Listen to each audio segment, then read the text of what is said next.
This guitar lesson will be on how to hold a guitar pick, or some people call it plectrum. I don't know about you, but when I first started using the pick, I always used to lose it on the floor, or sometimes it would go inside the sound hole and would have to kind of move the guitar and jimmy it around and try to get the pick out. So we'll talk about how to, there's different kinds of picks as well, and hopefully give you some ideas on how you can hold a pick so that you don't lose it all the time or drop it, and all the mechanics on how to actually use the pick. Hello, my name is Sanel, and I've been playing guitar for over 27 years and teaching guitar for over 12 years now. By fixing this little itty bitty thing that sometimes we don't think about, you will improve your tone, you improve your flow, improve your strumming, lead picking on one string, and then string crossing as well. So let's take a look. So let's take a look at some of these different picks that I have here. And as you can see, if I can do a little bit of a comparison here, I'll try and zoom it in here. I have two different thicknesses here. And one is, and they're not really like really thin and really thick. They're kind of in between. I don't like the really floppy ones for usually used for strumming. I don't like the really thick ones usually for lead work, for individual melody notes, especially on electric guitar. So we'll start with this thinner one.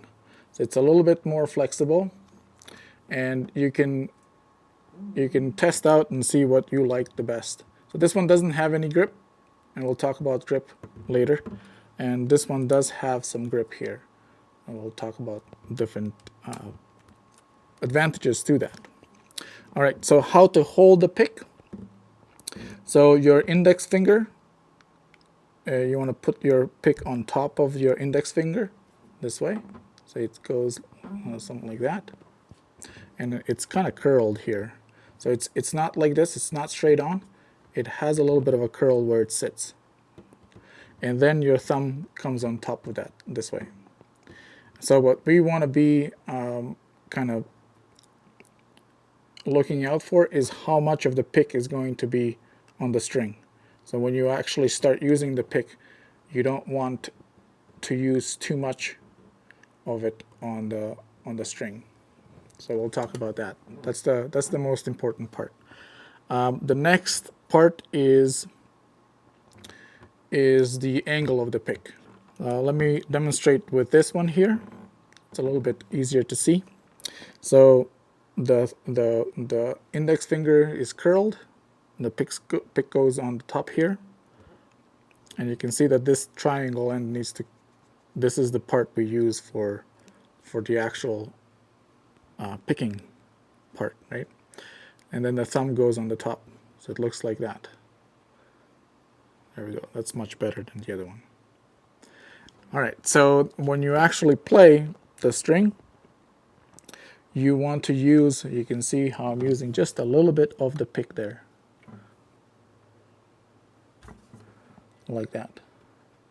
You don't want to be going too far in like this. That's way too far in like that. So just on the edge here. So a little triangle here. We'll be using this part of the triangle here to play. So you rest it here, and I do have a little bit of an angle, you see. This is flat. You don't want to play flat. You want to use the, you see how it just kind of falls down? I didn't even do anything. I just changed the angle, it just kind of falls off. So you want to use a little bit of the angle here, and then as you play, you try and rest on the next string. This is called a rest stroke. So you're doing a down motion or a down stroke, and then this part here is resting on the adjacent string as I play. All right. We'll try and play the 5th, 4th, and the 6th string. So just individuals. So I do have, when I usually play the single line melodies, I usually have my anchors here. So my fingers are anchoring on the soundboard. Especially for electric guitar, you want to use your anchors as you play so that you have much more accuracy and much more control over your range of motion. So the range of motion is very, very small compared to like if you were strumming. It's a little bit bigger motion. So we're going to start with a little bit of pressure here. See, I'm pressing in. I'm not pressing out this way. I'm pressing towards the floor and slightly inwards as well. So I'll try and show you this way, like that. Okay, so what we're going to do, I just kind of drape my fingers over the fretboard. There's no pressure, and it produces this kind of a muted sound. If you want to, you can play it like this too. It doesn't matter. So our motion is going to go down towards the floor, a little bit of a flex, and what you're going to try and do is you're going to try and rest on the D string here, on the 4th string. So stretch and then rest, come back, stretch and then rest, and then let's try the D string and resting on the G string here, like that, stretch and then rest, and then the E, stretch and rest. So if you're in too far when you start your playing here, see my pick is way too far in towards the sound hole. That means that now I have to change my position a little bit, so it will drop down to clear that, and then I would have to come back into position. So try to practice just getting your initial placement of the pick on the string right on the tip of the triangle. Okay, so just try this a couple of times, and then you can do the next string.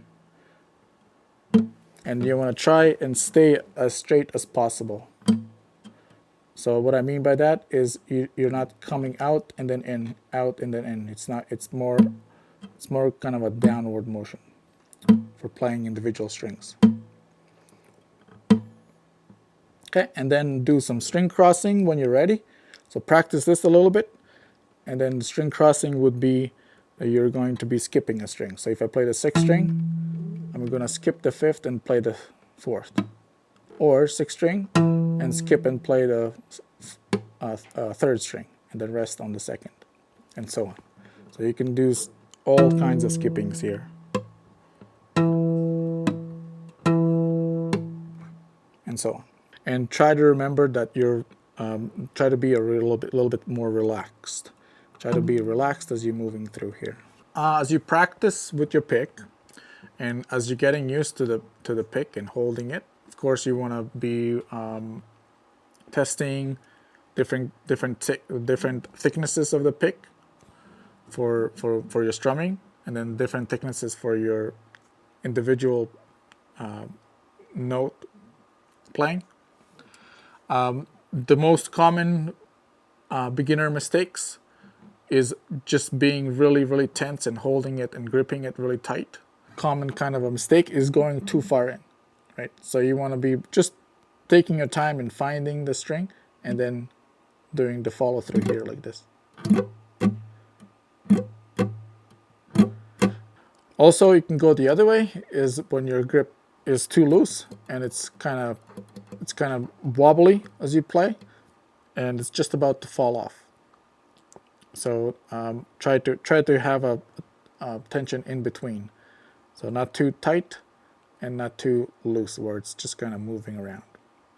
So a strong picking technique can improve your tone, can improve your flow, can improve your timing, the strumming as well, right? And the phrasing if you have in your lead parts. If you're interested in watching the follow-up strumming technique video, I will see you there.